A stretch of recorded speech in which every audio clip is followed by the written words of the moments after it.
Welcome to Kenton Teaches. Enjoy the video. You start by choosing the voice style you want and the tool to get it. This determines every subsequent step. Once you have your dry track recorded at -6 dB, 48 kHz, make sure to save a backup.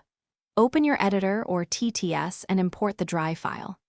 Then select a bass preset that matches your target, natural, character, or robotic, and apply it at low intensity so you can tweak rather than break the sound.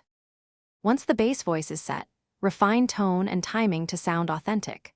Start with corrective EQ, remove muddiness around 200 to 400 Hz, and add presence near 3 to 6 kHz. Then tweak pitch and formant sparingly, 1 to 3 semitones or small formant shifts, change character without sounding fake. Make timing adjustments with clip gain and gentle compression, and apply de-essing so sibilance doesn't sharpen after process. To finish, place the processed voice into the YouTube project and mix it with music and effects. Use subtle reverb and short delays to create space. Route to a vocal bus and apply light compression for consistency. Export a high-quality WAV or MP3 at 48 kHz and appropriate bit depth for YouTube.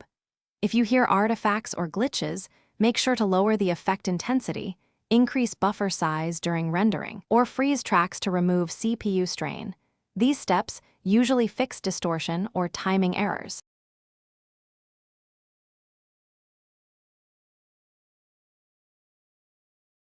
Thanks for watching. Please subscribe if this video was helpful.